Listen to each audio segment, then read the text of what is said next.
Hare Hare Rama Hare Krishna Krishna Krishna Hare Hare Rama Rama Hare Hare Hare Krishna Krishna Krishna Hare Hare Hare Hare Rama Hare Hare Hare Krishna Krishna Krishna Hare Hare Rama Hare Rama Rama Hare Hare Hare Krishna Krishna Krishna Krishna Hare Hare Rama Hare Rama Rama Hare Hare Hare Krishna Krishna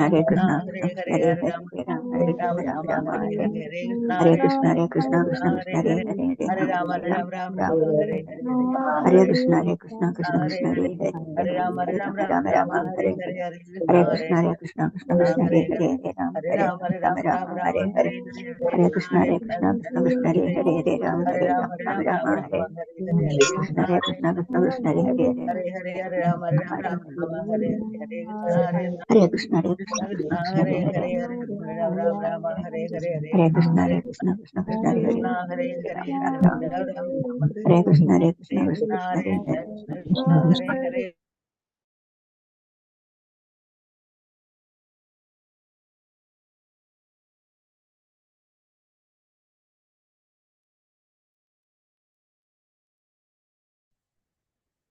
ഹരേ Krishna. Shri രാധാഗോവിന്ദ Mandir school ബാംഗ്ലൂരിന്റെ Shrimad Bhagavatam ക്ലാസ്സിലേക്ക് എല്ലാവർക്കും സ്വാഗതം. ഓമജ്ഞാനതിമ്രാന്തസ്യാനനാശനാശലാകിയ ചക്ഷുരുന്മീലിതം യേന തസ്മൈ ശ്രീ ഗുരുവേ നമഃ. ശ്രീ ചൈതന്യ മനോഭീഷ്ടം സ്ഥാപിതം യേന ഭൂതലേ സ്വയം രൂപകഥാ മഹ്യം ദദാതി സുദാതി. വന്ദേഹം ശ്രീഗുരു ശ്രീയുതാപദകമലം ശ്രീഗുരു വൈഷ്ണവാംശ ശ്രീരൂപം സഗ്രജാതം സഗണരഘുനാഥാന്വിതം തം സജീവം സാദ്വൈതം സാവധൂതം പരിജനസഹിതം കൃഷ്ണ ചൈതന്യദേവം ശ്രീരാധാ കൃഷ്ണപാദാം സഗണലളിതാം ശ്രീവിശാഖാനിതാം. ഹേ കൃഷ്ണ കരുണാ സിന്ധു ദീനബന്ധു ജഗത്പദേ ഗോപേശ ഗോപികാ കാന്ത രാധാകാന്ത നമസ്തുതേ. സപ്തകാഞ്ചന ഗൗരാംഗീ ശ്രീരാധേ വൃന്ദാവനേശ്വരി ഋഷഭാനുസുതേ ദേവി പ്രണമാമി ഹരിപ്രിയ. വാഞ്ചകൽപതരൂപശ്ച കൃപാ സിന്ധുഭ്യേവ ച പതിതാനം പാവനേഭ്യോ വൈഷ്ണവേഭ്യോ നമോ. പഞ്ചതത്വാത്മകം കൃഷ്ണം ഭക്തരൂപാസ്വരൂപകം ഭക്താവതാരം ഭക്താഖ്യാൻ നമാമി ഭക്തശക്തിയോ. നിത്യാനന്ദമഹം നൗമി സർവാനന്ദകരം പരം ഹരിനാമപ്രദം ദേവം അവധൂത ശിരോമണി. നമോ മഹാവതിന്യായ കൃഷ്ണ പ്രേമപ്രദായതേ കൃഷ്ണായ കൃഷ്ണ ചൈതന്യ നാംനേ ഗൗരതിഷേ. നമോ വിഷ്ണുപാദായ കൃഷ്ണപൃഷ്ഠായ ഭൂതലേ ശ്രീമതേ ഭക്തിവേദാന്ത സ്വാമിന്നിധി നാമിനി. നമസ്തേ സരസ്വതേ ദേവി ഗൗരവാണി പ്രചാരിണി നിർവിശേഷ ശൂന്യവാദി പാശ്ചാത്യദേശധാരിണി. ജയ ശ്രീകൃഷ്ണ ചൈതന്യ പ്രഭു നിത്യാനന്ദ ശ്രീ അദ്വൈത ഗദാധര ശ്രീവാസാദി ഗൗരഭക്തവൃന്ദ. ഹരേ കൃഷ്ണ കൃഷ്ണ കൃഷ്ണ ഹരേ ഹരേ ഹരേ രാമ രാമ രാമ ഹരേ ഹരേ. ഗുരുവേ ഗൗരചന്ദ്രായ രാധികായ തദാലയേ കൃഷ്ണായ കൃഷ്ണഭക്തായ തദ്ഭക്തായ. ശ്രീല പ്രഭുപാദ കി ജയ്. ഗുരു മഹാരാജ് കി ജയ്. മിതായ ഗൗരപ്രമാനന്ദേ ഹരേ ഹരേ കൃഷ്ണ. മദേക ബന്ധു മത്സംഗിൻ മദ്ഗുരോ മന്മഹാദന നിഷ്ഠാരക മദ്ഭാഗ്യ മദാനന്ദ നമോസ്തുതേ. ഗ്രന്ഥരായ ശ്രീമദ് ഭാഗവതം കി ജയ്. ശ്രീമദ് ഭാഗവതം തൃതീയ സ്കന്ധം 30-ാം അധ്യായം ശ്ലോകം 6. ഓം നമോ ഭഗവതേ വാസുദേവായ.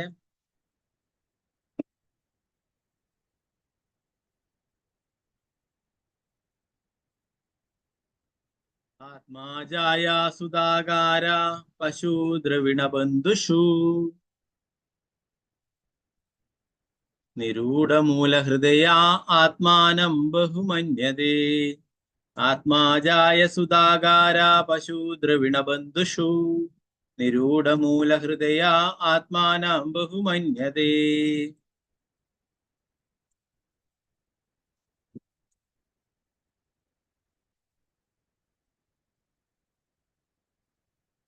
ഓക്കെ, നമുക്ക് എല്ലാവർക്കും ചൊല്ലാം. ഓം നമോ ഭഗവതേ വാസുദേവായ. ഓം നമോ ഭഗവതേ വാസുദേവായ. ആത്മജായ സുധാകാര പശു ദ്രവിണ ബന്ധുഷു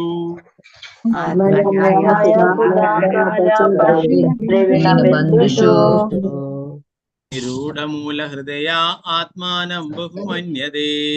നിരൂഢമൂലഹൃദയ ആത്മാനം ബഹുമന്യതേ. ആത്മജായാ സുധാകാര പശു ദ്രവിണ ബന്ധുഷു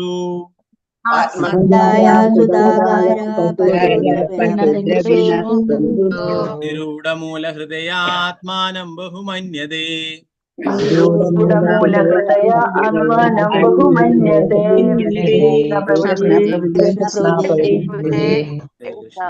ഹരേ കൃഷ്ണ പ്രഭുജി. ഹരേ കൃഷ്ണ. സാധാരണ ചൊല്ലുന്ന പോലെ 4 പേര് ചൊല്ലും.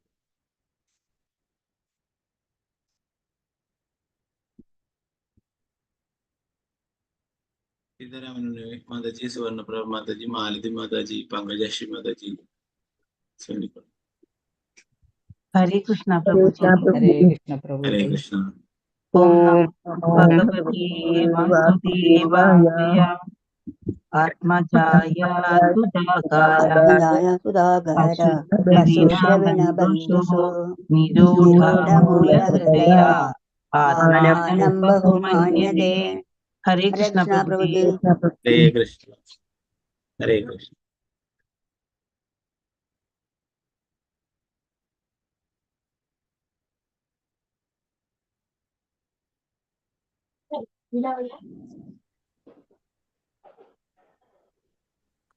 रामेंद्र प्रभु, शारदा जी नंबूदिरी माता जी, विजयनारायण माता जी, निर्मला माता जी चलिए।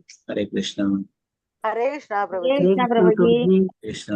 ओम नमो भगवते वासुदेवाय आत्मजाय सुधाकाराय पशुद्रविणबन्धुषु निरूढमूलहृदया आत्मानं बहुमन्यते। हरे कृष्ण प्रभु जी। हरे कृष्ण।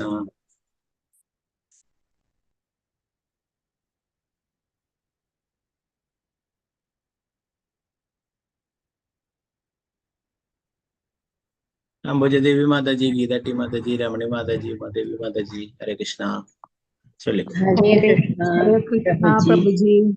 ओम नमो भगवते वासुदेवाय आत्मजाय सुधाकाराय पशुद्रविणबन्धुषु निरूढमूलहृदया आत्मानं बहुमन्यते। हरे कृष्ण प्रभु जी। हरे कृष्णा। ओके।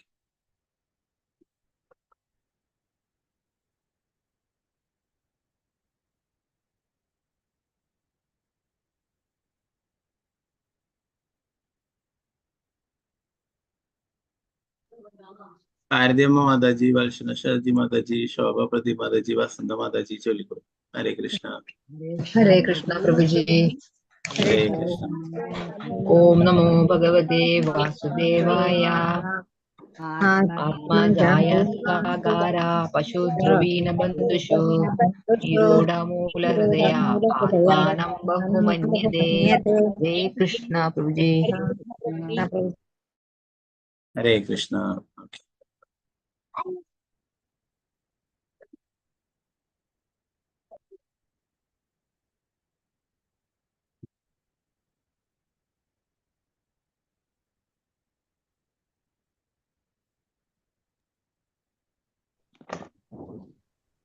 इंदुमुखी माता जी, पद्मा कुमारी माता जी, अनिता कुमारी माता जी। हरे कृष्ण प्रभु जी। प्रणाम प्रभु जी। ओम नमो भगवते प्रणाम प्रभु जी। हरे कृष्ण। आत्मजाय आत्मजाय सुधाकारा पशुद्रविणबन्धुषु निरूढमूलहृदया आत्मानं बहुमन्यते। हरे कृष्ण प्रभु जी। हरे कृष्ण प्रभु जी। हरे कृष्णा।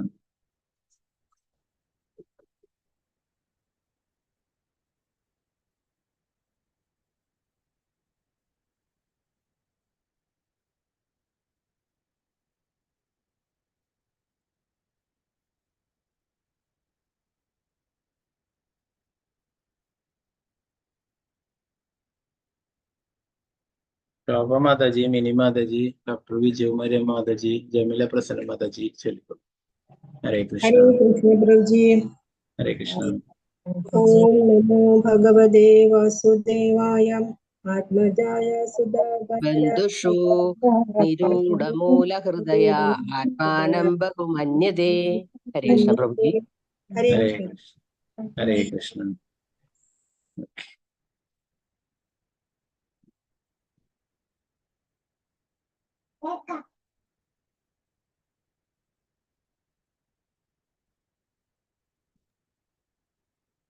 തങ്കമണി മാതാജി, വത്സല ഗോപാലൻ മാതാജി, ഗീത ഭരതൻ മാതാജി, ഗീതശ്രീ മാതാജി ചൊല്ലിക്കും. ഹരേ കൃഷ്ണ. ഹരേ ഹരേ കൃഷ്ണ കൃഷ്ണ പ്രഭുജി. പ്രഭുജി.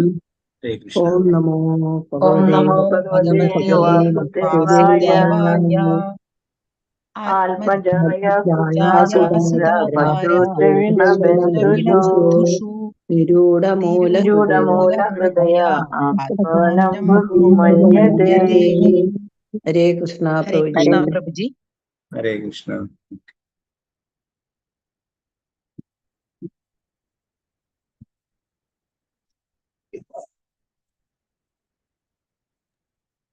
വിഷ്ണുപ്രിയ വിനിത ദേവദാസ് മാതാജി, ഗിരിജ വേണുദാസ് മാതാജി, ആതിര മാതാജി ചൊല്ലിക്കും. ഹരേ കൃഷ്ണ.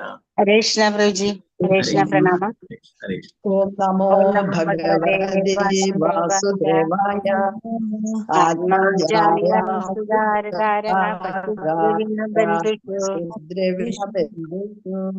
നിരൂഢമൂല ഹൃദയ ആത്മാനം ബഹുമന്യതേ.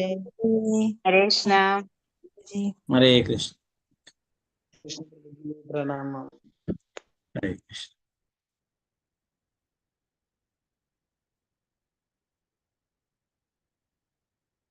മറ്റാരും ഉണ്ടെങ്കിൽ പിന്നീട് അടുത്ത ശ്ലോകങ്ങൾ ചൊല്ലാൻ നമുക്ക്. ഓക്കെ.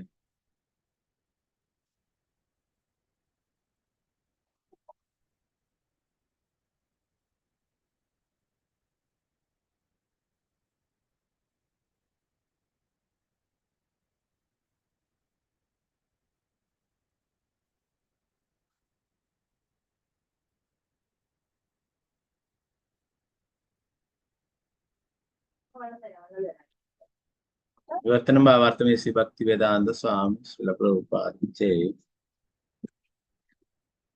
ആത്മാ, ശരീരം, ജായ, ഭാര്യ, സുധ, കുട്ടികൾ, അകാര, ഭവനം, പശു, മൃഗങ്ങൾ, ദ്രവിണ, സമ്പത്ത്, ബന്ധുഷു, സുഹൃത്തുക്കളിൽ, നിരൂഢമൂല, ആഴത്തിൽ വേരൂന്നിയ, ഹൃദയ, അവന്റെ ഹൃദയം, ആത്മാനാം, അവൻ തന്നെ, ബഹു, ഉന്നതമായ, മന്യുതേ, അവൻ വിചാരിക്കുന്നു.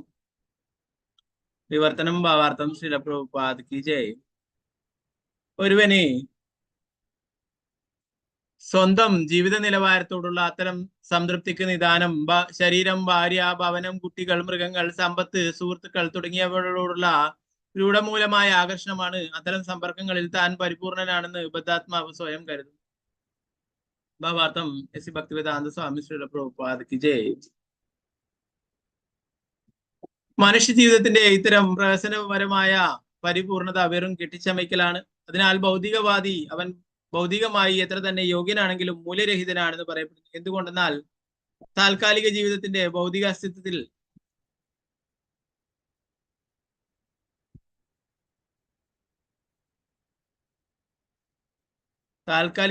ഭൗതിക അസ്തിത്വത്തിലേക്ക് തന്നെ വീണ്ടും താഴ്ത്തിക്കൊണ്ടുവരുന്ന മാനസിക വിധാനത്തിൽ സദാ പറന്നു നടക്കുകയാണവൻ. മാനസിക വിധാനത്തിൽ പ്രവർത്തിക്കുന്ന ഒരുവനെ ആത്മീയതയിലേക്ക് സ്ഥാനക്കയറ്റം കിട്ടുകയില്ല. അപ്രകാരമുള്ള ഒരു വ്യക്തി ഭൗതിക ജീവിതത്തിലേക്ക് വീണ്ടും പറന്നിറങ്ങുമെന്ന് എല്ലായ്പ്പോഴും തീർച്ചയാണ്. ബദ്ധാത്മാവ് സമൂഹം എന്ന് വിളിക്കപ്പെടുന്നതിലും സുഹൃത്ത് ബന്ധത്തിലും സ്നേഹത്തിലും പരിപൂർണ സംതൃപ്തി കാണുന്നു. ശ്രീല പ്രഭുപാദ കി ജയ്. 7ാമത്തെ ശ്ലോകം.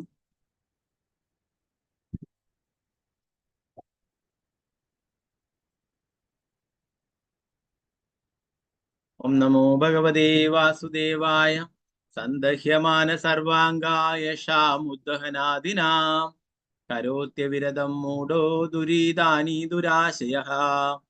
സന്ദഹ്യമാന സർവാംഗായ ഷാമുദ്ദഹനാദിനാ കരോത്യവിരതം മൂഢോ ദുരിതാനി ദുരാശയഃ.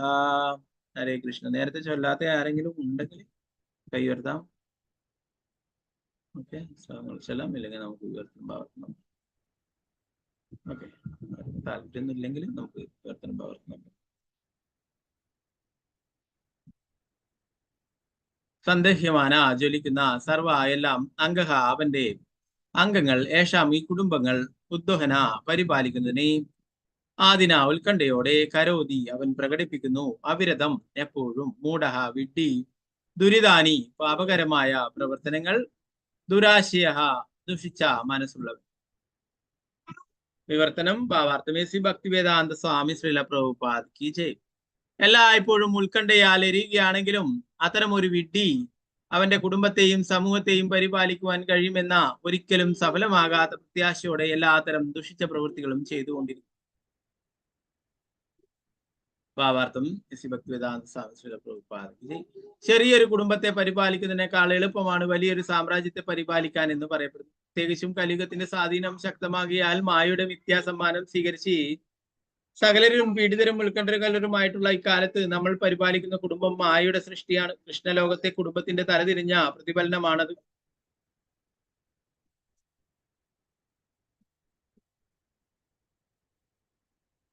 കൃഷ്ണലോകത്തിലും കുടുംബവും മിത്രങ്ങളും സമൂഹവും മാതാപിതാക്കളും ഉണ്ട്. അവിടെ എല്ലാം ഉണ്ട്. പക്ഷേ അവ ശാശ്വതങ്ങളാണ്. ഇവിടെ നമ്മൾ ശരീരങ്ങൾ മാറുന്നത് പോലെ നമ്മുടെ ശരീരബന്ധങ്ങളും മാറുന്നു. ചിലപ്പോൾ നമ്മൾ മനുഷ്യജീവികളുടെ കുടുംബത്തിലായിരിക്കാം, ചിലപ്പോൾ ദേവന്മാരുടെ കുടുംബത്തിലായിരിക്കാം, ചിലപ്പോൾ പൂച്ചകളുടെയും നായ്ക്കളുടെയും കുടുംബത്തിലായിരിക്കാം. കുടുംബവും സമൂഹവും സുഹൃത്തുക്കളും ചഞ്ചലങ്ങളാണ്. അതുകൊണ്ട് അവ അസത്തുക്കൾ എന്ന് വിളിക്കപ്പെടുന്നു. ഈ അസത്തുക്കളോട് താൽക്കാലികങ്ങളും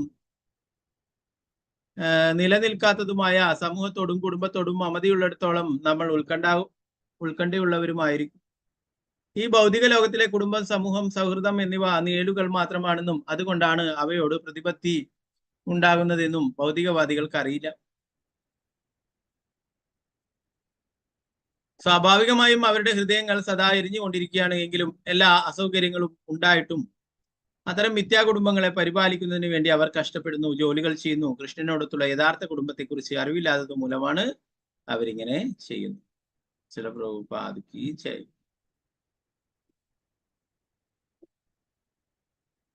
അടുത്തൊരു ശ്ലോകം കൂടി നമുക്ക് നോക്കാം. ഓം നമോ ഭഗവതേ വാസുദേവായ. ആക്ഷിപ്തമാത്മേന്ദ്രിയ സ്ത്രീണാം അസദീനാം ചമായയാ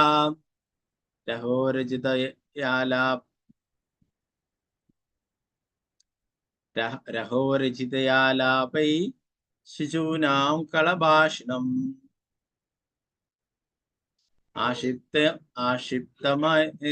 ആക്ഷിപ്താത്മേന്ദ്രിയ സ്ത്രീണാം അസദീനാം ചമായയാ രഹോരജിതയാലാപൈ ശിശൂനാം കളഭാഷണം. ആക്ഷിപ്ത വശീകരിക്കപ്പെട്ട ആത്മാ, ഹൃദയം, ഇന്ദ്രിയ അവന്റെ ഇന്ദ്രിയങ്ങൾ, സ്ത്രീണാം സ്ത്രീയുടെ, അസദീനാം തെറ്റായ, ചാവും, മായയാൽ രഹായ ഏകാന്തമായ ഒരു സ്ഥലത്ത്, രചിതയ പ്രദർശിപ്പിക്കുക, ആലാപേ സംസാരത്താൽ, ശിശൂനാം കുട്ടികളുടെ, കലാഭാഷണ മധുരവാക്കുകളോടുകൂടി. വർത്തനം ഭാവാർത്ഥം ശ്രീല പ്രഭുപാദ് കി ജയ്. അവൻ തന്നെ മായയാൽ വശീകരിക്കുന്ന സ്ത്രീക്ക് ഹൃദയവും ഇന്ദ്രിയങ്ങളും നൽകും. അവളെ രഹസ്യമായി പുണരുന്നതും അവളോട് സംസാരിക്കുന്നതും ആസ്വദിക്കുകയും കൊച്ചുകുട്ടികളുടെ മധുരഭാഷണങ്ങളാൽ അത്യധികം ആകർഷിക്കപ്പെടുകയും ചെയ്യും. ഭാവാർത്ഥമേസി ഭക്തിവേദാന്ത സ്വാമി ശ്രീല പ്രഭുപാദ് കി ജയ്. ശാശ്വതനായ ജീവസത്തയ്ക്ക് മായയുടെ മിഥ്യാശക്തിയുടെ രാജധാനിയിലെ കുടുംബജീവിതം ജയിൽ ജീവിതത്തിന് തുല്യമാണ്. ജയിലിൽ തടവുപുള്ളി ഇരുമ്പഴികളാലും ഇരുമ്പ് ചങ്ങലകളാലും ബന്ധിതനായിരിക്കും. അതുപോലെ ഒരു ബദ്ധാത്മാവ് ഒരു സ്ത്രീയുടെ വശ്യമായ സൗന്ദര്യത്തിലും പരിരംഭണത്തിലും നാട്യസ്നേഹത്തിന്റെ പ്രിയ ഭാഷണങ്ങളിലും അവന്റെ കൊച്ചുമക്കളുടെ മധുരമൊഴികളിലും ബന്ധിതനാണ്. അപ്രകാരം അവൻ തന്റെ യഥാർത്ഥ സത്വം വിസ്മരിക്കുന്നു. പുരുഷന്റെ മനസ്സിൽ വികാരമുണ്ടാക്കാൻ മാത്രമാണ് സ്ത്രീയുടെ സ്നേഹമെന്ന് ഈ ശ്ലോകത്തിൽ സൂചിപ്പിച്ചിരിക്കുന്നു. വാസ്തവത്തിൽ ഭൗതിക ലോകത്തിൽ പ്രേമമേ ഇല്ല. ഇരുവർക്കും, സ്ത്രീക്കും പുരുഷനും, അവരുടെ ഇന്ദ്രിയ സംതൃപ്തിയിൽ മാത്രമാണ് താല്പര്യം. ഇന്ദ്രിയ സംതൃപ്തിക്ക് വേണ്ടി സ്ത്രീ മായാസ്നേഹം സൃഷ്ടിക്കുകയും പുരുഷൻ അതിൽ ആകർഷനാവുകയും തന്റെ യഥാർത്ഥ ധർമ്മം വിസ്മരിക്കുകയും ചെയ്യുന്നു. അത്തരം സംയോജനത്തിലൂടെ സന്താനങ്ങൾ ജനിക്കുമ്പോൾ അടുത്ത ആകർഷണം അവരുടെ മധുര വചനങ്ങളാലാകും. സ്ത്രീയുടെ സ്നേഹവും കുട്ടികളുടെ സംഭാഷണവും പുരുഷനെ സുരക്ഷിതനായ ഒരു തടവുകാരനാക്കുകയും അവന് വീട് വിട്ട് പുറത്തു പോകാൻ കഴിയാതാവുകയും ചെയ്യും. അത്തരം ഒരു പുരുഷനെ ഗൃഹം ആകർഷണം കേന്ദ്രമാക്കിയവൻ എന്ന അർത്ഥം വരുന്ന ഗൃഹമേധി എന്നാണ് വൈദിക സാഹിത്യം വിളിക്കുന്നത്. അതേസമയം ഭാര്യയും കുട്ടികളും ഒത്ത് ജീവിക്കുമ്പോഴും കൃഷ്ണാബോധ വികസനം ജീവിത ലക്ഷ്യമാക്കിയവനെ ഗൃഹസ്ഥൻ എന്ന് പരാമർശിക്കും. അതുകൊണ്ട് ഒരുവൻ ഗൃഹമേധിയായി തീരാതെ ഗൃഹസ്ഥനായി തീരാൻ ഉപദേശിക്കപ്പെടും. മായാസൃഷ്ടമായ കുടുംബജീവിതത്തിൽ നിന്നും പുറത്തു കടന്ന് കൃഷ്ണനുമൊത്തുള്ള കുടുംബജീവിതത്തിൽ പ്രവേശിക്കുകയാണ് ഗൃഹനാഥന്റെ താല്പര്യമെങ്കിൽ ജന്മങ്ങൾ തോറും കുടുംബജീവിതം എന്ന് പറയപ്പെടുന്ന ജീവിതത്തിൽ ആവർത്തിച്ചു മുഴുകാനും എന്നേക്കുമായി മായയുടെ അന്ധകാരത്തിൽ തുടരുവാനുമാണ് ഗൃഹമേദിയുടെ താല്പര്യം. പ്രഭുപാദ് കീ ജയ്.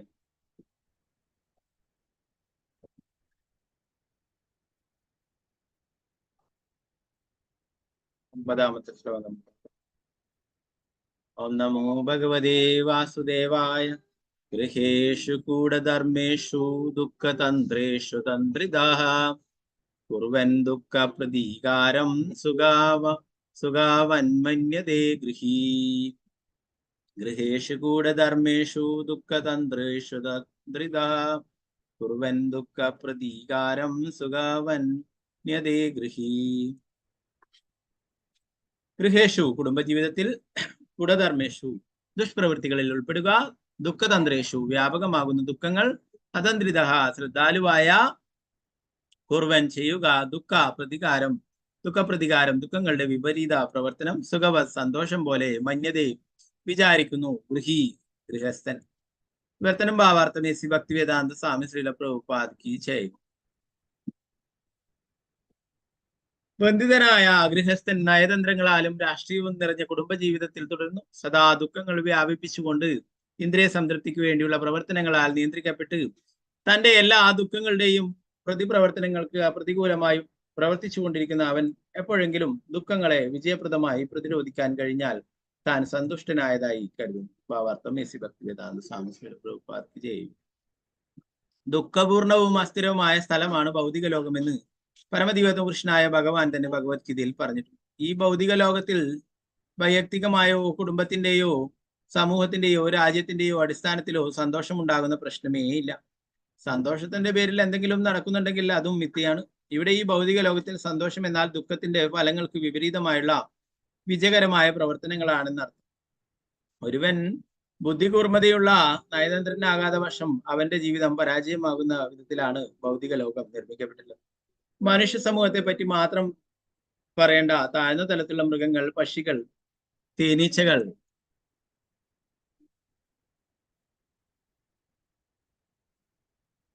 മുതലായ ജീവികളുടെ സമൂഹങ്ങൾ പോലും അവിടെ ശാരീരിക ആവശ്യങ്ങളായ ഭക്ഷണം, നിദ്ര, ഇണചേരൽ എന്നിവ സമർത്ഥമായി നിർവഹിക്കുന്നു. മനുഷ്യ സമൂഹം വ്യക്തിപരമായും ദേശീയ തലത്തിലുമെല്ലാം മത്സരങ്ങൾ നേടുന്നതിനാൽ വിജയം നേടുന്നതിന് തന്ത്രങ്ങൾ അനിവാര്യമായി വരുന്നു. നിലനിൽപ്പിന് വേണ്ടി എല്ലാ ബുദ്ധിയും തന്ത്രങ്ങളും ഉപയോഗിച്ച് മത്സരിക്കുമ്പോൾ പരമോന്നതന്റെ ഇച്ഛയാൽ സകലതും ഒറ്റ നിമിഷം കൊണ്ട് ഇല്ലാതാകുമെന്ന് നാം ഓർമ്മിക്കണം. ആകയാൽ ഭൗതിക ലോകത്തിൽ സന്തോഷിക്കുവാനുള്ള നമ്മുടെ എല്ലാ യത്നങ്ങളും മായയുടെ വെറും ഒരു വ്യാമോഹ വാഗ്ദാനം മാത്രമാകും. പ്രഭുപാദ് കീ ജയ്. നാരായണം നമസ്കൃത്യ നരം ചൈവ നരോത്തമം ദേവീം സരസ്വതിം വ്യാസം തതോ ജയമുദ്രേ. നഷ്ടപ്രായേഷു ഭദ്രേഷു നിത്യം ഭാഗവത സേവയാ ഭഗവതി ഉത്തമ ശ്ലോകേ ഭക്തിർഭവതി നൈഷ്ഠികേ.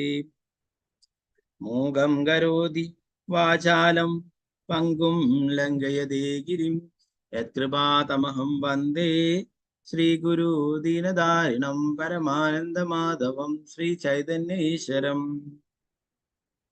നമോ വിഷ്ണുപാദായ കൃഷ്ണപൃഷ്ഠായ ഭൂതലേ ശ്രീമദേ ഭക്തിവേദാന്ത സ്വാമിന്നിധി നാമിനേ. നമസ്തേ സരസ്വതീ ദേവേ ഗൗരവാണി പ്രചാരിണേ നിർവിശേഷ ശൂന്യവാദി പാശ്ചാത്യദേശധാരിണേ.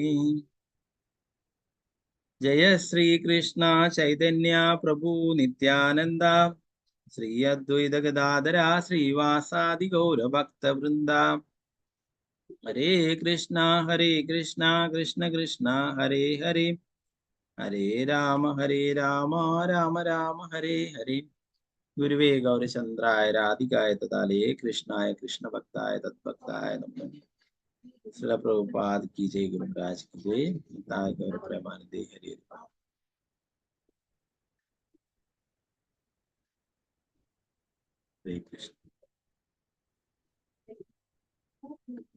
കഴിഞ്ഞ ക്ലാസ്സിലും പറഞ്ഞിട്ടുണ്ടായിരുന്നത് ഇത് തന്നെയായിരുന്നു അല്ലെ, ഭൗതികമായിട്ടുള്ള കാര്യങ്ങളിലുള്ള ആകർഷണത്തെ കുറിച്ചിട്ടായിരുന്നു പറഞ്ഞിട്ടുണ്ടായിരുന്നു അല്ലെ. അപ്പൊ അതിന്റെ തുടർച്ചയായിട്ട് തന്നെ ഇന്നത്തെ ശ്ലോകത്തിലും പറയുന്നത് അല്ലെ, കഴിഞ്ഞ ശ്ലോകത്തിൽ പ്രഭുപാദർ പറയുകയുണ്ടായി ഭാവാർത്ഥത്തില് അല്ലെ, സാക്ഷാൽ ഇന്ദ്രൻ പോലും പന്നിയുടെ ശരീരം സ്വീകരിച്ചപ്പോഴേ ആ പന്നിയുടെ ശരീരത്തോട് അറ്റാച്ച്മെന്റ് ഉണ്ടാവുകയും അല്ലെ, സ്വന്തം നിലയെ കുറിച്ചിട്ട് ഓർമ്മിപ്പിച്ചപ്പോൾ അങ്ങ് ഇന്ദ്രനാണ് അങ്ങയുടെ സ്വർഗരാജ്യം അവിടെ ഒഴിഞ്ഞു കിടക്കുന്ന, അങ്ങ് വരണം എന്ന് പറഞ്ഞപ്പോഴും അദ്ദേഹം ഞാനിവിടെ ഈ ജീവിതം ഇവിടെ ആസ്വദിച്ചു കൊണ്ടിരിക്കുകയാണെന്ന് പറഞ്ഞു അല്ലെ. എന്ത് ജീവിതമാണ് ആസ്വദിക്കുന്നത്? പന്നിയുടെ അല്ലെ. പന്നി എന്താണ്? മലം ഭക്ഷിക്കും അല്ലെ. അപ്പൊ ആ ഒരു ജീവിതം പോലും ആസ്വദിക്കുന്നു. സാക്ഷാൽ ഇന്ദ്രനായിട്ട് പോലും മായയുടെ ആ പിടിയിൽ പെടുകയുണ്ടായെന്ന് പറഞ്ഞു അല്ലെ. അപ്പൊ അതുകൊണ്ട് തന്നെ അങ്ങനെ ആ ഒരു ശരീരം ആസ്വദിക്കുകയുണ്ടായി.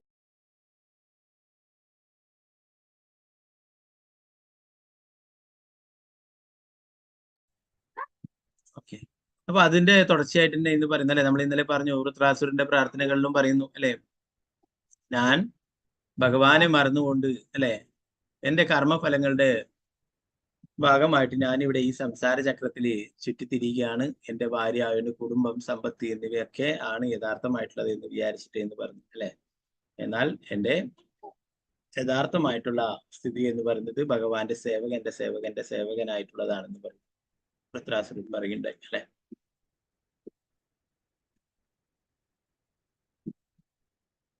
അപ്പൊ ഏത് ശരീരം ലഭിച്ചാലും അതിനോട് അറ്റാച്ച്മെന്റ് ഉണ്ടാവുന്നു അല്ലെ. മനുഷ്യരുടെ മാത്രമല്ല മറ്റുള്ള ജീവികളുടേത് വിചാരിച്ചാലും അവരും ആ ജീവിതം ആസ്വദിക്കുന്നു അല്ലെ. അവർക്കും അത് അല്ലെ. നമുക്ക് നോക്കുമ്പോൾ ഓരോരോ ചെറിയ ജീവികളുടെയൊക്കെ ജീവിതം ഇത്രയേ ഉള്ളൂ അല്ലെ. അതുപോലെ തന്നെ നമ്മുടെ ജീവിതം ദേവന്മാരെ നോക്കുമ്പോൾ അവർക്ക് ആയിരക്കണക്കിന് 10,000-കണക്കിന് വർഷങ്ങളായി അല്ലെ. അപ്പൊ നമ്മളെ നോക്കുമ്പോൾ നമ്മൾ നിസ്സാരമായിട്ടുള്ള ജീവികൾ, എന്നിട്ടും നമ്മൾ ഇവിടെ സന്തോഷിക്കുന്നു അല്ലെ. നമ്മൾ ചെറിയ ജീവികളെ വേറെ ഏതിനെയൊക്കെ നോക്കിയ ഒരു മഴപ്പാറ്റയെ തന്നെ നോക്കിയാൽ അത് അല്ലെ, അത് എന്താ പറയാ, അത് പറന്ന് നല്ല സന്തോഷത്തോടെ കളിക്കും. എന്നാൽ ആ ലൈറ്റിൽ പോയിട്ട് പറ്റിപ്പിടിക്കുമ്പോൾ അല്ലെ ചൂട് തട്ടിയിട്ട് അത് അതിന്റെ ചിറകൊക്കെ കരിഞ്ഞ് വീഴുകയും ചെയ്യും അല്ലെ. അപ്പൊ അങ്ങനെ ചെറിയ ചെറിയ ജീവികൾ വരും വളരെ സന്തോഷിച്ച് നടക്കുന്നു. എന്നാല് അവരുടെയൊക്കെ ആയുസ് അത്ര മാത്രമേ ഉള്ളൂ. നേരത്തെ പറഞ്ഞു അല്ലെ, കാലം എല്ലാറ്റിനെയും ഇല്ലാതാക്കുന്ന സമയം എന്ന് പറഞ്ഞു, കാലം എന്ന് പറഞ്ഞു. അപ്പോ നമുക്ക് മനുഷ്യർക്ക് നോക്കുമ്പോൾ നമ്മൾ 100 വർഷം ജീവിക്കുന്നു എന്നൊക്കെ നമ്മൾ അഹങ്കരിക്കും അല്ലെ, നമുക്ക് അത്രയും ജീവിത കാലദൈർഘ്യം അല്ലെ. എന്നാൽ മറ്റുള്ള ദേവന്മാരും ബ്രഹ്മാവും ഒക്കെ നോക്കുമ്പോൾ ഇത് നിസ്സാരമായിട്ടുള്ളതാണ് അല്ലെ. ഈ 100 വർഷം എന്ന് പറയുന്നത് 100-ൽ തന്നെ അതിന്റെ പകുതി പോലും ചിലപ്പോൾ എത്തുന്നില്ല അല്ലെ പലരും. ഇന്നത്തെ ശ്ലോകത്തിൽ പറയുന്നത്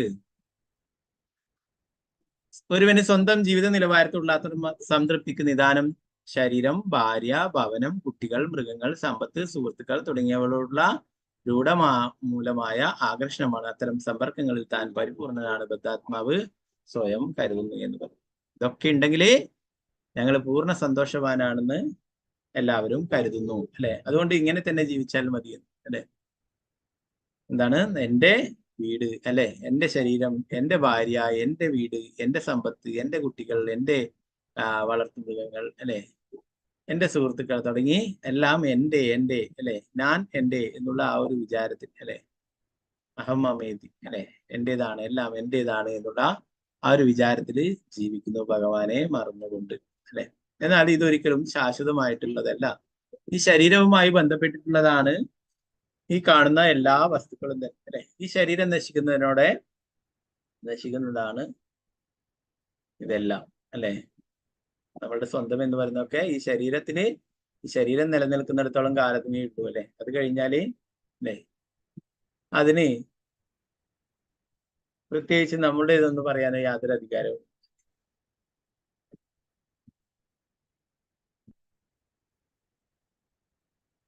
അപ്പൊ അതുകൊണ്ടാണ് ബദ്ധജീവാത്മാ വിചാരിക്കുന്നത് ഇതൊക്കെ ശാശ്വതമായിട്ടുള്ളതാണെന്ന് കരുതട്ടെ.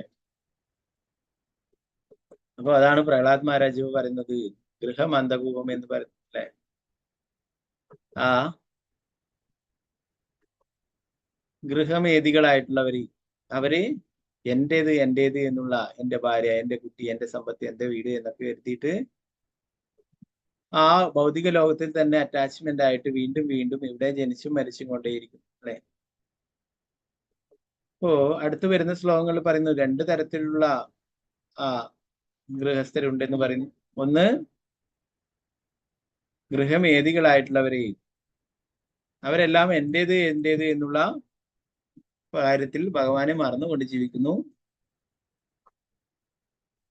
മറ്റുള്ളവർ ഗൃഹസ്ഥർ അല്ലെ, ഗൃഹമേധികള് ഭഗവാനെ മറന്നുകൊണ്ട് ജീവിക്കുന്നത് എന്റേത്. എന്നാൽ ഗൃഹസ്ഥരെ ഭഗവാനെ മുൻനിർത്തിക്കൊണ്ട് ജീവിക്കും. എല്ലാം ഭഗവാന്റേതാണ് എന്നുള്ള ഒരു ധാരണയിൽ അല്ലെ, ഭഗവാന്റേതാണ് ഈ സ്വത്ത്, ഭഗവാന്റേതാണ് ഈ വീട്, ഭഗവാന്റേതാണ് ഈ കാറ് അല്ലെ, എല്ലാം ഭഗവാന്റേതാണ് എല്ലാം. എന്നാൽ ഭഗവാൻ എന്റേതാണെന്നൊരു ഭക്തൻ അല്ലെ. മറ്റുള്ളതെല്ലാം ഭഗവാന്റേതാണ്, എന്നാൽ ഭഗവാൻ ഒരു ഭക്തന്റെ സ്വന്തമാണ്.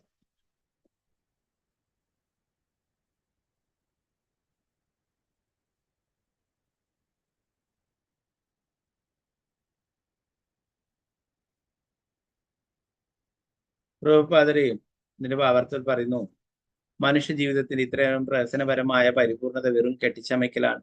എന്നാൽ ഭൗതികവാദി അവൻ ഭൗതികമായി എത്ര തന്നെ യോഗ്യനാണെങ്കിലും മൂല്യരഹിതനാണെന്ന് പറയപ്പെടുന്നു. എന്തുകൊണ്ടെന്നാൽ താൽക്കാലിക ജീവിതത്തിന്റെ ഭൗതിക അസ്തിത്വത്തിൽ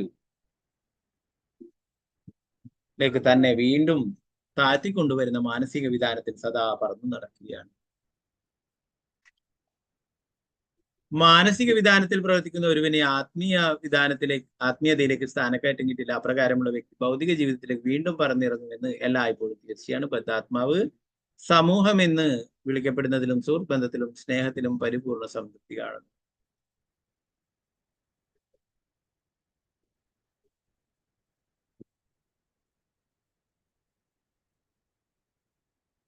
അപ്പോ മൂല്യരഹിതനാണെന്ന് പറഞ്ഞു. ഇതൊക്കെ ഉണ്ടെങ്കിലും അവനെ ഭഗവാനെ മറന്നുകൊണ്ട് ജീവിക്കുന്നവനാണെങ്കിൽ അവന്റെ എല്ലാം തന്നെ മൂല്യരഹിതമാണ്.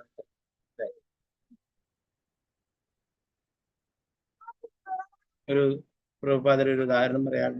നമ്മള് ഒരു ചെക്ക് ലീഫ് എടുത്തിട്ട് അവന് ഒരു സീറോ ഇട്ടത് കൊണ്ട് അതിന് യാതൊരു മൂല്യമില്ല അല്ലെ. അതിന്റെ മുന്നിൽ ഒരു ഫിഗർ 1 2 എന്നൊക്കെ എഴുതിയാല് അല്ലെ, 1 ഇട്ട് കഴിഞ്ഞാല് ഒരു 3 പൂജ്യം ഇട്ടതാണെങ്കിൽ 1000 ആയി അല്ലെ, അല്ലെ ഒരു 2 ഇട്ട് കഴിഞ്ഞാൽ അല്ലെ, അങ്ങനെ പൂജ്യം കൂടുന്നതിനനുസരിച്ചിട്ട് അതിന്റെ മുന്നിൽ ഒരു 1 എന്തെങ്കിലും ഒരു ഫിഗർ ഉണ്ടെങ്കിൽ മാത്രമേ അതിന് മൂല്യമുള്ളൂ അല്ലെ. അതുപോലെ തന്നെ നമ്മള് ഈ ഭൗതിക ലോകത്തിലാണ് ജീവിക്കുന്നതെങ്കിലും എല്ലാം ഭഗവാനെ മുൻനിർത്തിക്കൊണ്ട് ചെയ്യുകയാണെങ്കിൽ അതിനൊക്കെ മൂല്യമുണ്ട്. എല്ലാം ഭഗവാനെ സമർപ്പിച്ച് ചെയ്യുകയാണെങ്കിൽ അതിന് മൂല്യമുണ്ട്. അല്ലെങ്കിൽ എല്ലാം ഭഗവാനെ മറന്നുകൊണ്ട് ചെയ്യുന്നതെല്ലാം മൂല്യരഹിതമാണെന്ന്. ശ്രീ ചൈതന്യ മഹാപ്രഭു അദ്ദേഹത്തിന്റെ പ്രിയപ്പെട്ട ഭക്തനാണ് കൊലവേജ ശ്രീധരൻ അല്ലെ. നമ്മൾ മുന്നെയൊക്കെ ക്ലാസ് പറഞ്ഞിട്ടുണ്ടായിരുന്നു അല്ലെ.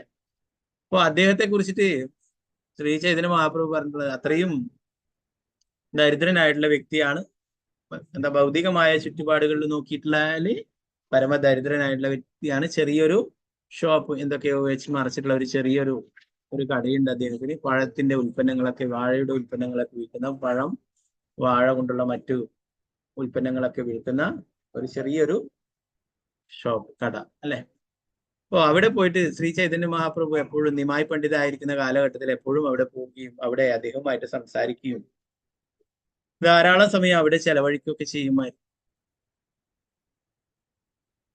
അപ്പോ അദ്ദേഹം ആ മാർക്കറ്റിൽ വെച്ചിട്ട് വിളിച്ചു പറയുമായിരുന്നു, ഈ മാർക്കറ്റിലെ ഏറ്റവും ധനികനായിട്ടുള്ള വ്യക്തി ഈ ശ്രീധരനാണ്, കൊലവേജ ശ്രീധരനാണ്. അദ്ദേഹത്തിന് അമൂല്യമായിട്ടുള്ള സമ്പത്തുണ്ട്, നിധിയുണ്ട്.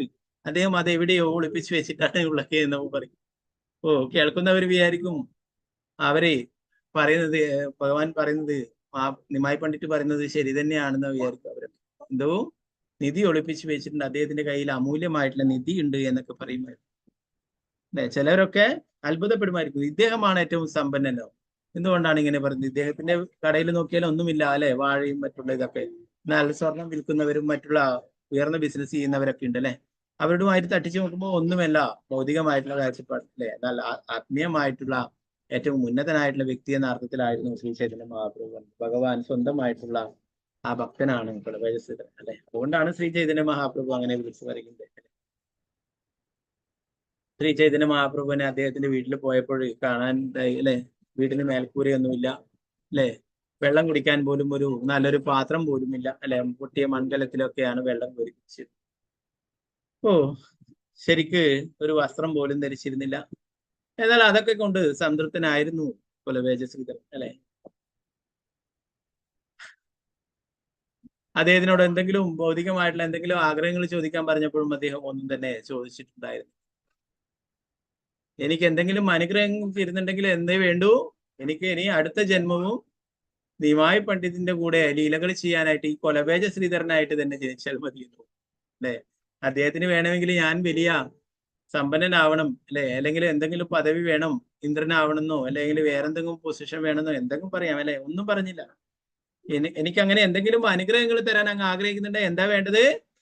അങ്ങ് നിമായി പണ്ഡിതായിട്ട് വീണ്ടും ലീലകൾ ചെയ്യുമ്പോൾ ആ ലീലയിൽ എന്നെ കൊലവേജ ശ്രീധരനായിട്ട് അങ്ങേക്ക് സേവനങ്ങൾ ചെയ്യാനായിട്ട് എന്നെ അനുവദിക്കണമെന്ന് അല്ലെ. കൊലവേജ ശ്രീധര എന്ന് പറയുന്നത് കൃഷ്ണൻ ശ്രീകൃഷ്ണ ഭഗവാന്റെ ആ ലീലയിലുള്ള ഒരു ഗോപനാണ് അല്ലെ. കുസുമസവ എന്ന ഗോപന്റെ. അപ്പൊ അദ്ദേഹമാണ് ഈ ലീലയിൽ ചൈതന്യമാകുന്നത്. അപ്പോ അവരെ ഭൗതികമായിട്ട് നോക്കുമ്പോഴും ഒന്നും തന്നെ ഇല്ല. എന്നാൽ ആധ്യാത്മികമായിട്ട് നോക്കുമ്പോൾ ഭഗവാൻ സ്വന്തമായിട്ടുള്ളതാണ് ഭഗവാന്റെ ഭക്തന്മാർ. അപ്പൊ എന്ത് നേടിയിട്ടും കാര്യമില്ല ഭഗവാനെ നേടിയില്ലെങ്കിൽ അല്ലെ. 7-ാമത്തെ ശ്ലോകത്തിൽ പറയുന്നു, എല്ലായ്പ്പോഴും ഉത്കണ്ഠയാൽ എരിയുകയാണെങ്കിലും അത്തരം ഒരു വിഡ്ഢി അവന്റെ കുടുംബത്തെയും സമൂഹത്തെയും പരിപാലിക്കാൻ കഴിയുമെന്ന ഒരിക്കലും സഫലമാകാത്ത പ്രത്യാശയോടെ എല്ലാത്തരം ദുഷിച്ച പ്രവൃത്തികളും ചെയ്തുകൊണ്ടിരിക്കുമെന്ന് പറയും. പ്രഭുപാദർ ഭാവത്തിൽ പറയുന്നു, ഒരു ചെറിയ കുടുംബത്തെ പരിപാലിക്കുന്നതിന് എളുപ്പമാണ് വലിയൊരു സാമ്രാജ്യത്തെ പരിപാലിക്കാൻ എന്ന് പറയപ്പെടുന്നു. പ്രത്യേകിച്ചും കലിയുഗത്തിന്റെ സ്വാധീനം ശക്തമായാൽ മായയുടെ മിഥ്യാ സമ്മാനം സ്വീകരിച്ച് പലരും പീഡിതരും ഉത്കണ്ഠരുമായിട്ടുള്ള ഇക്കാലത്ത് നമ്മൾ പരിപാലിക്കുന്ന കുടുംബം മായയുടെ സൃഷ്ടിയാണ്. കൃഷ്ണലോകത്തെ കുടുംബത്തിന്റെ തലതിരിഞ്ഞ പ്രതിഫലനമാണിത്. യഥാർത്ഥ കുടുംബം എന്ന് പറയുന്നത് നമ്മൾ പറഞ്ഞല്ലേ കഴിഞ്ഞ ക്ലാസ്സിൽ, ഭഗവാനുമായിട്ടാണ് നമുക്ക് യഥാർത്ഥമായിട്ടുള്ള ബന്ധം അല്ലെ. അതിന്റെ ഒരു തലതിരിഞ്ഞ പതിപ്പുമാണ് മാത്രമാണ് ഈ ഭൗതിക ലോകത്തിൽ. കൃഷ്ണലോകത്തിലും കുടുംബവും മിത്രങ്ങളും സമൂഹവും മാതാപിതാക്കളും ഉണ്ട്, അവിടെ എല്ലാം ഉണ്ട്. പക്ഷെ അവ ശാശ്വതങ്ങളാണ്. ഇവിടെ നമ്മൾ ശരീരങ്ങൾ മാറുന്നതുപോലെ നമ്മുടെ ശരീരബന്ധങ്ങളും മാറുന്നു. ചിലപ്പോൾ നമ്മൾ മനുഷ്യജീവികളുടെ കുടുംബത്തിലായിരിക്കും, ചിലപ്പോൾ ദേവന്മാരുടെ കുടുംബത്തിലായിരിക്കും, ചിലപ്പോൾ പൂച്ചകളുടെയും നായകളുടെയും കുടുംബത്തിലായിരിക്കും. കുടുംബവും സമൂഹവും സുഹൃത്തുക്കളും ചഞ്ചലങ്ങളാണ്. അതുകൊണ്ട് അവ അസത്തുക്കൾ എന്ന് വിളിക്കപ്പെടുന്നു. ഈ അസത്തുക്കളോട് താൽക്കാലികവും നിലനിൽക്കാത്തതുമായ സമൂഹത്തോടും കുടുംബത്തോടും മമതയുള്ളിടത്തോളം കാലം നമ്മൾ ഉത്കണ്ഠയുള്ളവരായിരിക്കും. ഈ ഭൗതിക ലോകത്തിലെ കുടുംബ സമൂഹം സൗഹൃദം എന്നിവ നേടുകൾ മാത്രമാണെന്നും അതുകൊണ്ട് അവയോട് പ്രതിപത്തി ഉണ്ടാകുന്നതെന്നും ഭൗതികവാദികൾക്ക് അറിയില്ല. സ്വാഭാവികമായും അവരുടെ ഹൃദയങ്ങൾ സദാ എരിഞ്ഞുകൊണ്ടിരിക്കുകയാണെങ്കിലും എല്ലാ അസൗകര്യങ്ങളും ഉണ്ടായിട്ടും അത്തരം മിഥ്യാ കുടുംബങ്ങളെ പരിപാലിക്കുന്നതിന് വേണ്ടി അവർ കഷ്ടപ്പെട്ട് ജോലികൾ ചെയ്യുന്നു. കൃഷ്ണനോടുള്ള യഥാർത്ഥ കുടുംബ ബന്ധത്തെക്കുറിച്ച് അറിവില്ലാത്ത മൂലമാണ് അവരിങ്ങനെ ചെയ്യുന്നത്. യഥാർത്ഥത്തില് ആത്മീയ ലോകത്തിലുള്ള എല്ലാറ്റിന്റെയും ഒരു നിഴൽ മാത്രമാണ് ഈ ഭൗതിക ലോകത്തിലുള്ളത് എന്ന് പറഞ്ഞു അല്ലെ. യഥാർത്ഥത്തില് നമുക്ക് ബന്ധമുള്ളത് ഭഗവാനുമായിട്ടാണ് അല്ലെ. ഇവിടെ നമുക്ക് അനേകം ശരീരങ്ങൾ ഉണ്ടായിട്ടുണ്ടായിരിക്കാം ഇതിനു മുമ്പേ ആയിട്ട് അല്ലെ. അതിലൊക്കെ നമുക്ക് ബന്ധങ്ങളുമുണ്ട് അല്ലെ. ആരെങ്കിലും ഇപ്പൊ വേറെ ഏതെങ്കിലും ജീവിയോട് പോയിട്ട് നീ എന്റെ കഴിഞ്ഞ ജന്മത്തിലെ സഹോദരനായിരുന്നു അല്ലെ, മകനായിരുന്നു, അച്ഛനായിരുന്നു, അമ്മയായിരുന്നു എന്നൊന്നും പറയില്ല അല്ലെ. നമുക്ക് മുന്നേ എത്രയോ ജന്മങ്ങൾ ഉണ്ടായിട്ടുണ്ട് അല്ലെ. എല്ലാ ശാസ്ത്രങ്ങളിലും പറയുന്നു അല്ലെ. അപ്പൊ എത്ര ജന്മങ്ങൾ ഉണ്ടായെന്ന് നമുക്ക് അറിയില്ല അല്ലെ. എന്നാൽ ഭഗവാൻ എല്ലാറ്റിനെ കുറിച്ചിട്ടും അറിയാം. എത്രയോ ജന്മങ്ങള് നമുക്ക് ഉണ്ടായിട്ടുണ്ടെന്ന് അല്ലെ.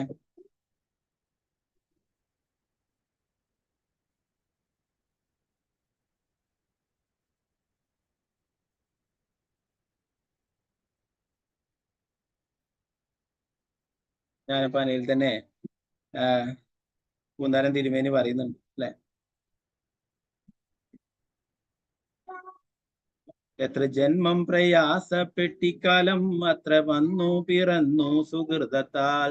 എത്ര ജന്മം മലത്തിൽ കഴിഞ്ഞതും എത്ര ജന്മം ജലത്തിൽ കഴിഞ്ഞതും എത്ര ജന്മങ്ങൾ മണ്ണിൽ കഴിഞ്ഞതും എത്ര ജന്മം മരങ്ങളായി നിന്നതും എത്ര ജന്മം മരിച്ചു നടന്നതും എത്ര ജന്മം മൃഗങ്ങൾ പശുക്കളായി. അതു വന്നിട്ടി വണ്ണം ലഭിച്ചൊരു മധ്യജന്മത്തിൻ മുമ്പ് കഴിച്ചു നാം. എത്രയും പണി പെട്ടിങ്ങു മാതാവിൻ ഗർഭപാത്രത്തിൽ വീണതറിഞ്ഞാലും 10 മാസം വയറ്റിൽ കഴിഞ്ഞു പോയി 10-12 ഉണ്ണിയായിട്ടും പോയി. അപ്പം എത്രയോ ജന്മങ്ങൾ കഴിഞ്ഞിട്ട് അവസാനമായിട്ടുള്ളതാണ് ഈ മനുഷ്യ ജന്മം ലഭിച്ചിട്ടുള്ളതെന്ന് പറയുന്നല്ലേ, പൂന്താനം തിരുമേനി പറയുന്നു, എത്ര കാലം നമ്മൾ മലത്തിൽ പുഴുവായിട്ടുണ്ടാവും അല്ലെ, അതുപോലെ ജലത്തിൽ മീനോ മത്സ്യങ്ങളോ അല്ലെ മറ്റുള്ള ജീവികളൊക്കെ ആയിട്ടുണ്ടാവും, അതുപോലെ മരങ്ങളായി നിന്നിട്ടുണ്ടാവും അല്ലെ, അതുപോലെ പുഴുക്കളായിട്ടുണ്ടാവും, മൃഗങ്ങളായിട്ടുണ്ടാവും, പശുക്കളൊക്കെ ആയിട്ടുണ്ടാവും അല്ലെ. അതൊക്കെ കഴിഞ്ഞിട്ട് നമുക്ക് ലഭിച്ചിട്ടുള്ളതാണ് ഈ മനുഷ്യ ജന്മം എന്ന് പറയുന്നത്. എത്രയോ ജന്മങ്ങളുണ്ട്. അപ്പൊ അതിലൊക്കെ നമുക്ക് കുടുംബങ്ങളും ബന്ധങ്ങളും ഒക്കെ ഉണ്ടായിട്ടുണ്ടാവും അല്ലെ. അതൊക്കെ ഓരോരോ ശരീരങ്ങൾ മാറുന്നതനുസരിച്ച് ആ ബന്ധങ്ങളും മാറുന്നതാണ് അല്ലെ. എന്നാൽ ഈ എല്ലാ ശരീരങ്ങളിലും നമ്മുടെ കൂടെ പരമാത്മാവ് എപ്പോഴും നമ്മുടെ കൂടെ ഉണ്ടായിരുന്നു അല്ലെ.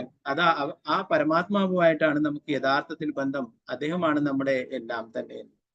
അത് മറന്നിരിക്കുന്നത് കൊണ്ടാണ് നമുക്ക് ഈ ഭൗതിക ലോകത്തിലുള്ള കുടുംബമാണ് എല്ലാം എന്ന് പറയുന്നത്. അതിനെ കുറിച്ചിട്ട് അടുത്ത ശ്ലോകത്തിൽ പറഞ്ഞു.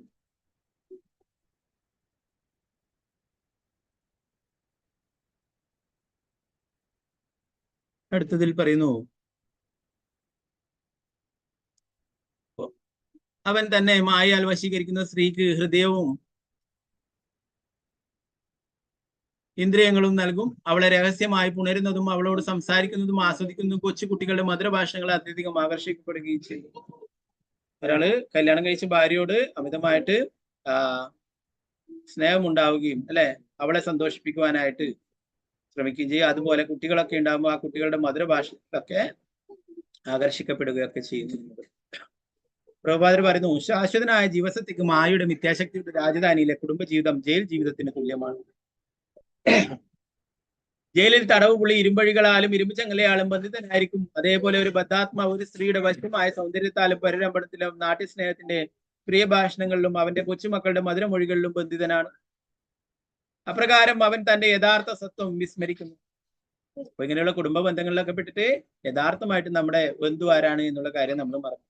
പുരുഷന്റെ മനസ്സിൽ വികാരം ഉണ്ടാക്കാൻ മാത്രമാണ് സ്ത്രീയുടെ സ്നേഹം എന്ന് ഈ ശ്ലോകത്തിൽ സൂചിപ്പിക്കുന്നത്. വാസ്തവത്തിൽ ഭൗതിക ലോകത്തിൽ പ്രേമമില്ല അല്ലെ. ഇവിടെ വെറും കാമം മാത്രമേ ഉള്ളൂ. യഥാർത്ഥത്തില് പ്രേമം എന്നുള്ളത് ഭഗവത് ധാമത്തിൽ മാത്രമേ ഉള്ളൂ. ഭഗവാനും ഭഗവാന്റെ ഗോപികമാരും തമ്മിലുള്ളത് മാത്രമേ പ്രേമബന്ധം.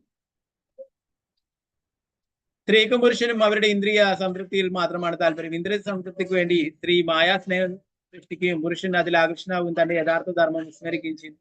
ഇത്തരം സംയോജനത്തിലുള്ള സന്താനങ്ങൾ ജനിക്കുമ്പോൾ അടുത്ത ആകർഷണം അവരുടെ മധുരവചനങ്ങളാവും. സ്ത്രീയുടെ സ്നേഹവും കുട്ടികളുടെ സംഭാഷണവും പുരുഷന്റെ സുരക്ഷിതനായ ഒരു തടവുകാരനായും അവന് വീട് വിട്ടു പുറത്തു പോകാൻ കഴിയാതാവുകയും ചെയ്യും. അത്തരം ഒരു പുരുഷനെ ഗൃഹം ആകർഷണ കേന്ദ്രമാക്കിയവൻ എന്നർത്ഥം വരുന്ന ഗൃഹമേതി എന്ന്, ഇങ്ങനെയുള്ളവരെ ഗൃഹമേതി എന്ന് പറയുന്നു. അതേസമയം ഭാര്യയും കുട്ടികളും ഒത്ത് ജീവിക്കുമ്പോഴും കൃഷ്ണാബോധ വികസനം ജീവിത ലക്ഷ്യമാക്കിയവനെ ഗൃഹസ്ഥൻ എന്ന് പരാമർശിക്കും. രണ്ട് തരത്തിലുള്ള ജീവിതവുമുണ്ട്, ഗൃഹമേതിയായിട്ടും ഗൃഹസ്ഥനായിട്ടും എന്ന് പറയും അല്ലെ. ഗൃഹമേതിയായി ജീവിക്കുന്നതിനെ കുറിച്ചിട്ടാണ് ഇവിടെ പ്രഹ്ലാദ് മഹാരാജാവ് പറയുന്നു. ശ്രീമദ് ഭാഗവതം 7-ാം സ്കന്ധത്തിലെ 9-ാം അധ്യായത്തിലെ 45-ാമത്തെ ശ്ലോകത്തിൽ പറയുന്നു, നമോ ഭഗവതേ വാസുദേവായ യന്മൈഥുനാദിഗൃഹമേതി സുഖം ഹി തുച്ഛം കണ്ടൂയനേന കരയോ ദിവ ദുഃഖ ദുഃഖം തൃപ്യന്തിനേഹ കൃപണാം ബഹുദുഃഖഭാജാ കണ്ടൂ ദിവ മനസിജം വിഷഹേദ ധീരഃ. ലൈംഗിക ജീവിതത്തെ ശരീരത്തിലുണ്ടാകുന്ന ചൊറിച്ചിൽ മാറ്റാൻ ഇരു കൈകൾ കൊണ്ടും ചൊറിയുന്നതിനോട് താരതമ്യം ചെയ്തിരിക്കുന്നു. ഇങ്ങനെ ചൊറിയുമ്പോൾ ലഭിക്കുന്ന സുഖമാണ് സുഖത്തിന്റെ ഏറ്റവും ഉയർന്ന തലമെന്ന് ആധ്യാത്മിക ജ്ഞാനമില്ലാത്ത ഗൃഹസ്ഥരെന്നു വിളിക്കപ്പെടുന്ന ഗൃഹമേതികൾ കരുതുന്നു. വാസ്തവത്തിൽ അത് ദുഃഖത്തിന്റെ ഉറവിടമാണെങ്കിലും കൃപണന്മാർ ബ്രാഹ്മണർക്ക് വിപരീതമായ ആവർത്തിച്ചുള്ള ഇന്ദ്രിയാസ്വാദനം കൊണ്ടും സംതൃപ്തരാകുന്നില്ല. എന്നാൽ ഈ ചൊറിച്ചിൽ സഹിക്കാൻ കഴിയുന്ന വിവേകികളായ ധീരന്മാർ കൃപണന്മാർ അനുഭവിക്കുന്ന ക്ലേശങ്ങൾക്ക് വിഷയീഭവിക്കുന്നില്ല എന്ന് പറയും.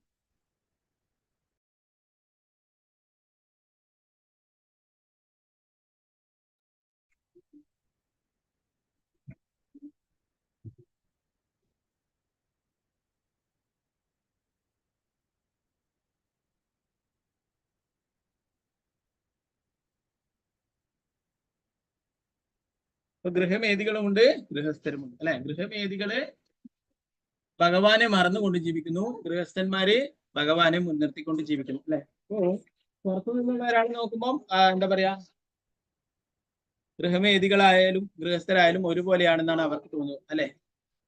എന്നാൽ ഗൃഹമേതികളെ സ്വന്തം താല്പര്യങ്ങൾക്കായിട്ട് ഇന്ദ്രിയ സംതൃപ്തിക്കായിട്ട് എല്ലാം ഉപയോഗിക്കുന്നു അല്ലെ. ഗൃഹസ്ഥരെ ഭഗവാനെ മുൻനിർത്തിക്കൊണ്ട് എല്ലാ കാര്യങ്ങളും ചെയ്യുന്നു. ശ്രീ ചൈതന്യ ചരിതാമൃതത്തിൽ പറയുന്നു, ആത്മേന്ദ്രിയ പ്രീതിവാഞ്ച താരേ ബലി കാമ, കൃഷ്ണേന്ദ്രിയ പ്രീതിച്ച താരേ പ്രേമ നാം. ഒരുവന്റെ സ്വന്തം ഇന്ദ്രിയങ്ങളെ പ്രീതിപ്പെടുത്തുവാനുള്ള ആഗ്രഹമാണ് കാമം, എന്നാൽ ശ്രീകൃഷ്ണന്റെ ഇന്ദ്രിയങ്ങളെ പ്രീതിപ്പെടുത്തുവാനുള്ള ആഗ്രഹം പ്രേമമാകുന്നു എന്ന്. കാമത്തിന്റെ താല്പര്യം സ്വന്തം ഇന്ദ്രിയങ്ങളുടെ ആസ്വാദനം മാത്രമാണ്, എന്നാൽ പ്രേമം കൃഷ്ണന്റെ ആസ്വാദനത്തിലുള്ള താല്പര്യമാണ്. അതിനാൽ അത് വളരെ ഫലവത്താവും അല്ലെ. ഗോപികമാരും മറ്റുള്ളവരൊക്കെ കൃഷ്ണന്റെ സന്തോഷമാണ് ആഗ്രഹിച്ചത് അല്ലെ. എന്നാൽ ഇവിടെ ഈ ഭൗതിക ലോകത്തിലുള്ളവരൊക്കെ സ്വന്തം സന്തോഷം അല്ലെ, അതാണ് ആസ്വാദനം, എല്ലാം സ്വന്തമായിട്ട് ആസ്വദിക്കുവാനുള്ള പ്രവണതയാണ്.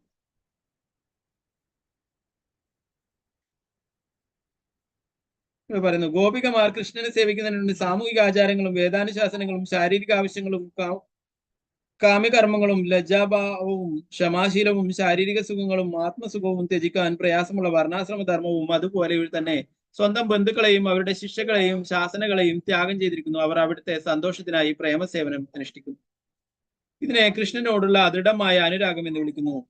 കറയില്ലാത്ത ശുദ്ധ വസ്ത്രം പോലെയാണത്, കളങ്കമറ്റതും പരിശുദ്ധവുമാണ്.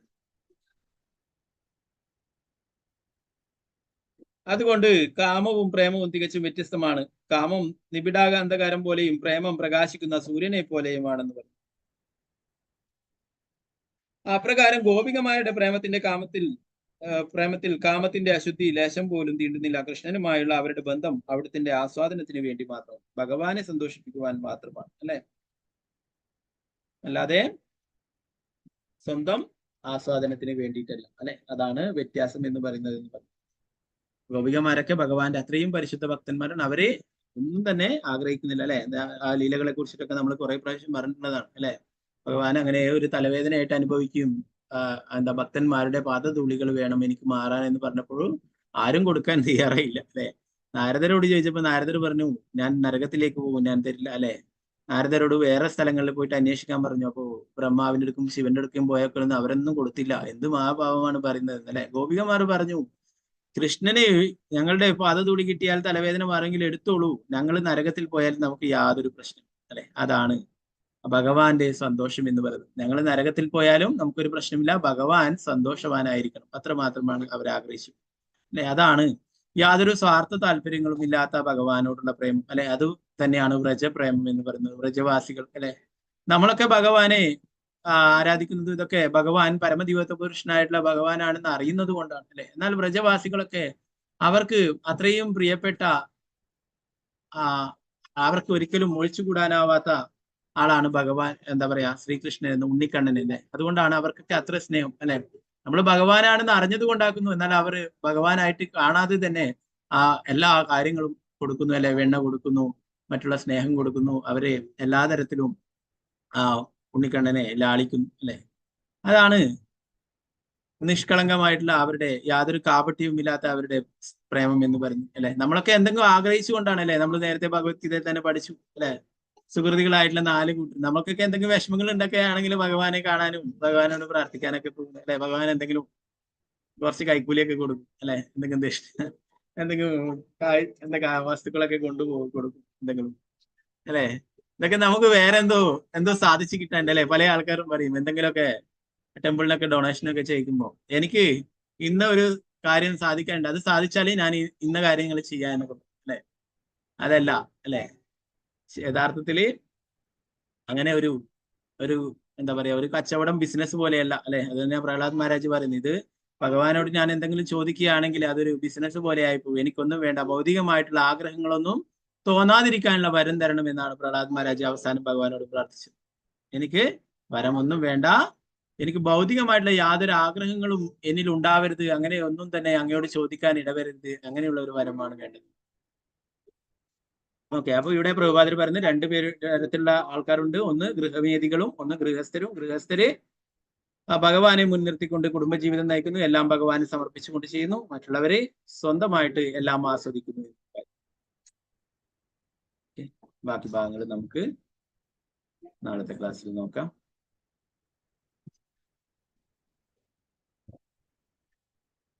ग्रंथराज श्रीमद् भागवतम की जय, श्रील प्रभुपाद की जय, गुरु महाराज की जय, निताय गौर प्रेमानंदे, हरि हरि बोल, हरे कृष्णा। വാഞ്ചകൽപതരൂപശ്ച കൃപാ സിന്ധുഭ്യസ്യ പതിതാനം പാവനേഭ്യോ വൈഷ്ണവേഭ്യോ നമോ നമഃ. आनंद कोടി वैष्णव वृंद की जय, श्रील प्रभुपाद की जय, गुरु महाराज की जय, निताय गौर प्रेमानंद। हरे